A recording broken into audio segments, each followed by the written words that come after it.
go for Glenafric. Ooh, at the moment, probably the sea outside my house. Probably the Cairngorms. They're my hills of home. I've lived in the shadow of the Cairngorms for 30 years. It's where I find all these benefits that I've talked about, the recreational value, the spiritual benefits, and the sort of healing processes that work when you just kind of go into these areas and I just let it hold you in its grasp. It's wonderful. My favourite place is Roslin Glen. I've probably been there several hundred times, I think. In the summer I go there every week, winter perhaps not quite so often. And I've seen all kinds of wildlife and fungi and just being in a place which is such a natural forest. It's just allowed to do its thing. It's utterly amazing. If I had to pick one place out, that would be really difficult, because every time I get an experience like finding this little aspen, it just so lifts your spirit that you just want as many of these experiences as you can get. And it doesn't really matter whether it's a flower somewhere or seeing a bird or even stones. And the weather can even, there's such change in the weather, it just makes you feel good about being out in a wild place. And I don't know, probably today, this has just made, I would say, made my day. Yeah, my favourite place is just being outside, nice weather like this, just being relaxing with friends, things like that. Be good. Well, my favourite wild place, there's a place in Patagonia called the Rio Turbio Valley, which is a super remote, unexplored place. The gauchos have to take you in on horses, and there's some big unclimbed walls in there. I've been there once before, but we didn't do any climbing, and I'm going back again soon. And it's incredibly wild. There's only ever been a handful of people in there, and I'm looking forward to getting back and hunting some wild pigs. My favourite place is Stack Polly, and I like it because it's got lots of stones and you can climb, and because we had great fun and we're just going to climb up another one and climb down. So, see you later. Spending time in Australia had a big effect on my relationship with the natural world, because Australia is so enormous and its climate is so varied. I live in London, and it's come to appreciate it more and more. Just peace and quiet, time on your own and time with nature, since I've lived in a big city and haven't had such easy access to those things. Loch Lomond.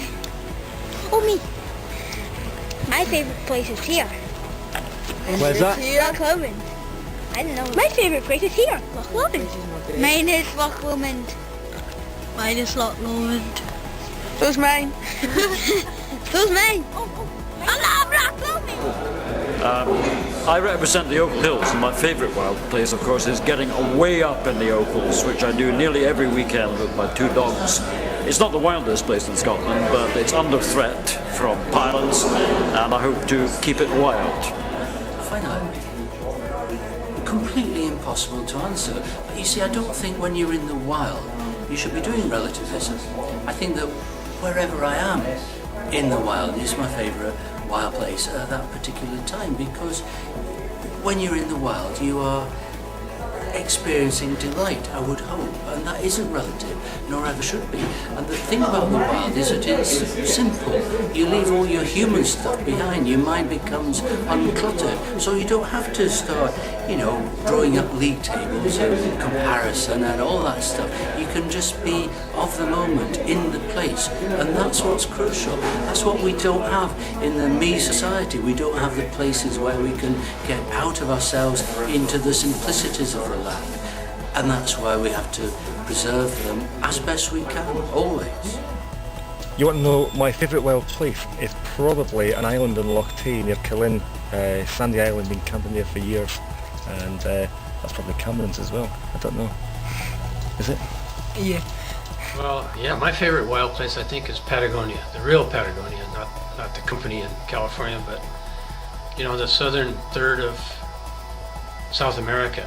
And I think I really love it because it reminds me of Montana or Wyoming of 100 years ago.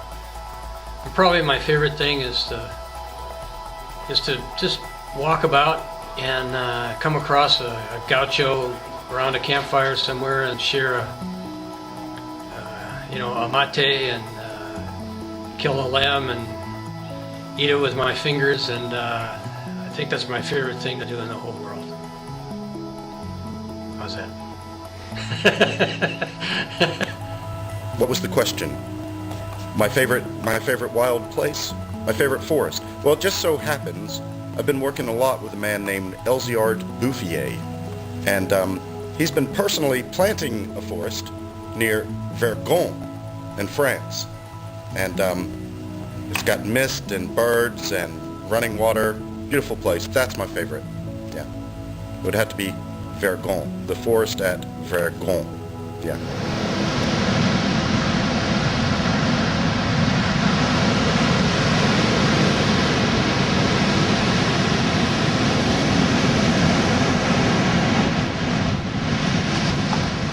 I could think of hundreds of places, but actually, strangely enough, I think my favourite wild place is my pond in my back garden, which is tiny and is not spectacular, but for me, every morning going out, checking out what's happening to the tadpoles, what's happening to the frogs, that's where I go. That's what I love. That's my favourite wild place. My favourite wild place is the botanics because there's so many plants that encourage wildlife. My favourite place is Abernethy Forest. It's ever since I went there and saw a capercaillie and a golden eagle on the same day. So that's my favourite place. Well, there are so many wonderful wild places.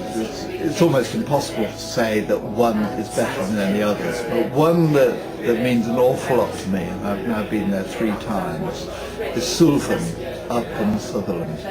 And what to me is wonderful about Sulphun is the way it rises magnificently. But one eye, if you look at it from the south or the north, it's a long well back. If you look at it from the west or the east, it's an incredible kind of narrow mountain peak. But the way it just rises above the bedrock of very, very old sandstone and just juts up, and it's so inaccessible. It's a long, long walk from whatever direction you go. And so to me, that is one of the very, very special wild places in the world. My favourite wild place is Ranachbua. It's perhaps the wildest place in my constituency. It is utterly peaceful, although at times can be pretty rough, but a great, great wild place, and it must be cherished. My favourite wild place is probably Luskintyre Beach on the Isle of Harris. Just a stunning 2-3 mile beach, white sand, dunes, the reeds, beautiful turquoise sea in front of you, and then behind you you've got the mountains of Harris and some incredible glens up there. And it's a great spot if you cycle or if you walk there and you end up at the end of a day just lying in the sand and listen to the sound of the surf. Just an absolutely beautiful place to be, and that's why it's my favourite wild place. It's in Australia. It's in New South Wales, just above the Victorian New South Wales border, and it's about a half an hour, 40-minute drive from a small town called Eden, as in the Garden of Eden, and it's an estuary called Wamboy. The closest person is an hour away, and there's about a 7.5 mile long beach this way with wild kangaroos and dingoes on one end, and another 4 miles of beach that way with all the wildlife, parakeets, and all the stuff that you see out in a national park in Australia. It's called Wamboy, and it's in Australia, and I don't want you to go there. Well, I think my favourite place, it's not very wild, but it's wild enough, it's New Timber Hill on the South Downs. And you go up and you can see over the whole Weald, the South Down of Scotland, stretching off in each direction. And I went up there a lot as a kid. I know every little nook and cranny of the hill, and I always say if I ever got a girlfriend up there, I would ask her to marry me. And I did, recently. She said yes. So, it's a wild place.